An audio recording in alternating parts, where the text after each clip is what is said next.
एमा ब्रैकेट एक खतरनाक हत्यारी है, लेकिन एक प्यार करने वाली पत्नी और माँ भी। 7 साल पहले उसने डेविड ओयेलोवो से शादी की और उनकी बेटी कैरोलीन हुई। डेव के पहले बेटे वायट ने भी एमा को अपनी मां के रूप में स्वीकार कर लिया, लेकिन एमा की बार बार की बिजनेस यात्राओं और व्यस्त जीवन शैली ने डेव को शक में डाल दिया कि उनकी शादी में कुछ कमी आ गई है। एक दिन एमा अपनी शादी की सालगिरह भूल जाती है। अपनी गलती सुधारने के लिए वह डेव के साथ एक रोमांचक प्लान बनाती है।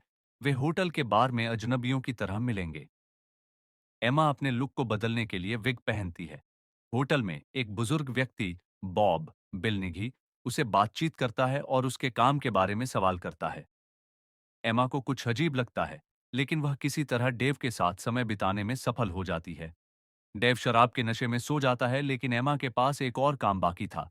वह बॉब के कमरे में जाती है और जानती है कि बॉब असल में एक कॉन्ट्रैक्ट किलर है, जिसे एमा को पकड़कर सोवरेन नामक संगठन को सौंपना था। बॉब उसे धमकी देता है कि अगर वह अपनी कमाई का 60% उसे दे दे, तो वह उसकी जान बख्श देगा।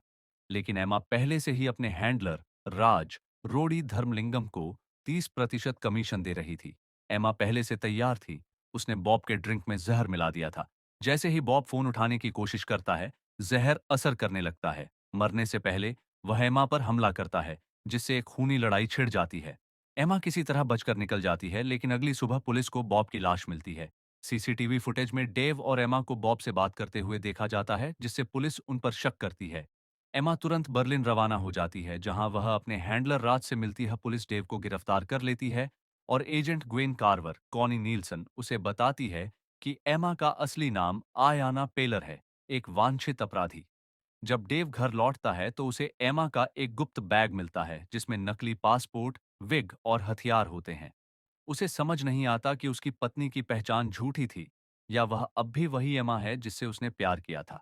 किसी तरह वह एमा से संपर्क करता है और पता लगाता है कि वह बर्लिन में है। डेव उससे मिलने के लिए बर्लिन जाने का फैसला करता है। बर्लिन में डेव और एमा फिर से मिलते हैं। एमा कबूल करती है कि वह आयाना पेलर है। वह बताती है कि उसके पिता एक पूर्व गुप्त एजेंट थे और सोवरेन उन्हीं की बनाई हुई संस्था थी। बाद में ग्वेन ने इसे अपने नियंत्रण में ले लिया और एमा को घातक हथियारी बनने के लिए ट्रेनिंग दी। लेकिन जब उसने डेव से शादी की तो पहली बार उसे लगा कि वह एक आम जिंदगी जी सकती है। उसने हत्याओं को सीमित कर दिया और एक साधारण महिला बनने की कोशिश की। इसी दौरान सॉवरेन के एजेंट्स डेव और एमा को पकड़ लेते हैं। ग्वेन एमा को मजबूर करती है कि अगर वह डेव को मार दे तो उसके बच्चों को छोड़ दिया जाएगा। डेव को एक जंगल में ले जाया जाता है, जहां एमा को उसे गोली मारने का आदेश दिया जाता है। लेकिन एमा अपनी चाल पहले ही सोच चुकी थी। वह डेव को इस तरह गोली मारती है कि वह घायल तो हो जाए, लेकिन मरे नहीं। इसके बाद एमा एक एक करके सोवरेन के एजेंट्स को मार देती है और आखिरकार ग्वेन तक पहुंच जाती है। एक भयंकर लड़ाई के बाद एमा ग्वेन को घायल कर देती है। जैसे ही ग्वेन मरने के करीब होती है, एमा वहां से भाग निकलती है। अंत में एमा, डेव और उनके बच्चे सॉवरेन से बचकर एक नई जिंदगी शुरू करने की कोशिश करते हैं।